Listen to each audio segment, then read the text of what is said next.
Good day, everyone. This Grizzly 450 you may recognize from a different video I did a few months ago where it would just crank and turn over and wouldn't quite want to fire, and I found out that was a dirty carb at the time. But it's got another issue now where it does the same thing. The guy that was riding it and it just quit, shut off, slowly sputtered and shut off. Now it cranks and cranks and cranks. Checked good spark, lots of compression. You haven't checked it with an actual gauge, but you hold your thumb against it, it really pushes against you. What I think I found is that the timing is out. Because whenever you put the timing mark to where it should be to fire, it is always at the bottom of its stroke compared to the top of its stroke where it's supposed to be. So we'll start into tearing this thing down and see if we can make it start again. Okay, I know it's hard to see,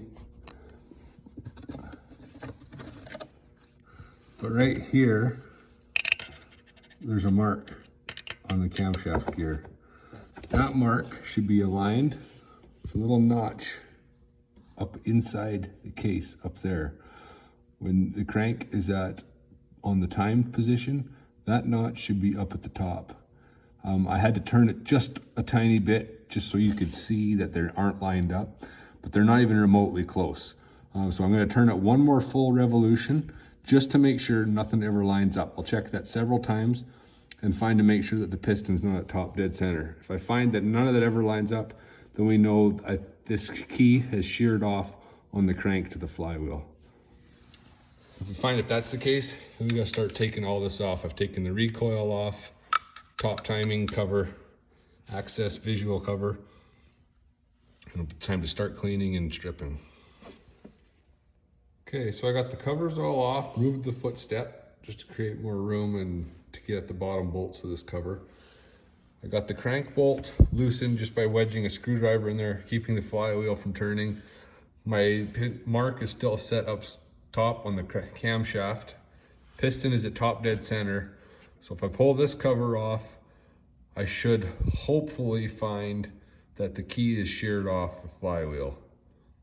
So I got the coolant drain now. I'm gonna take a few more steps, a few more bolts to loosen to get off, and we should be in there.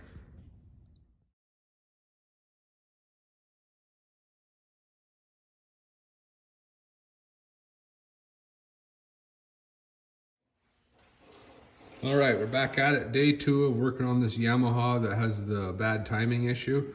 And I've been nervous about this the whole time tearing it apart because I've never done one before, and we found it. Found the problem was what I had found on YouTube. So I'll have to find a link to the guy a video I watched. I gotta give him full credit for this because I never would have thought to check something like this. So I had to use a 3-jaw gear puller, and I got the crank, sorry, not the crank. I got the flywheel pulled off the crank using the puller, and confirmed inside there's the sheared off key that was preventing the flywheel from timing properly. The flywheel would just float on the crankshaft, so ignition timing was off. So we got to do a bunch of other checking, get that replaced, hopefully get it all back together, and this thing should bark off and run hopefully and be back in business. Here's another look at the sheared key sitting right inside the crankshaft. So we'll get that out, get a new one put in, and start putting back together.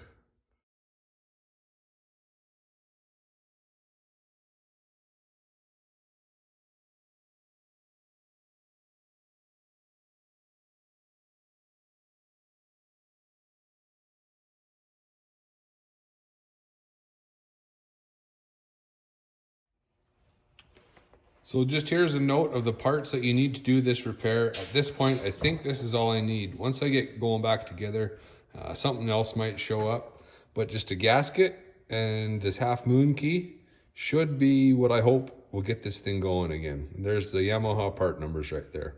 It's about $45 worth of parts.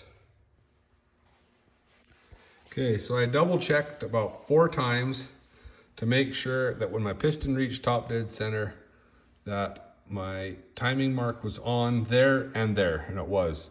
And every time you go another full revolution back, the timing mark was on the opposite side. Come back all the way around, it was there. So it should be timed properly now. I just saved you watching the part where we're trying to get everything lined back up. Too hard to video that, not very exciting. But I got the case all back on with the new gasket. It's time to put the plumbing back together, get some more coolant back in it, and top off the engine oil, and we'll be able to see if it starts. Okay, it's all back together. Checked again to make sure timing was all good. It says it's the way it should be, but battery is low. So we've been letting it charge here for a half hour. We're gonna try and start it now. Got the air filter out of it in case we gotta give it a shot of some carb clean just to see if it'll go, because it's been sitting for 5-6 months. This thing hasn't actually ran. So I put a little bit of coolant down in the water pump so that it's charged there and has a little bit. I gotta do some more research yet. I don't know how you're supposed to get coolant in this thing. There's no rad cap on the top of it. So I gotta do some more looking here. So we're gonna give it our test fire here and see if we can make it go. Got a recording? Mm-hmm. Okay.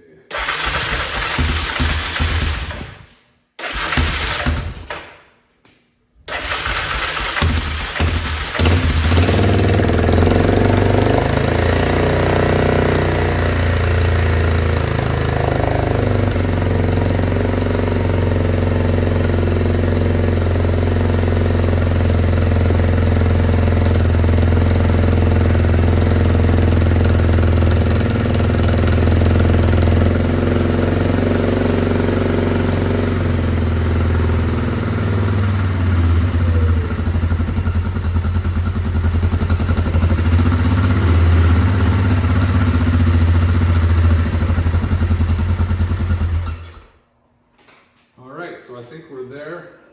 Once we get some clean fuel run through it, it runs really smooth. And I think our timing is right on now. So we'll have to go with that, put all our other pieces back together. Side shields on, footboards on, and I think we now have a running ATV. Thanks for watching.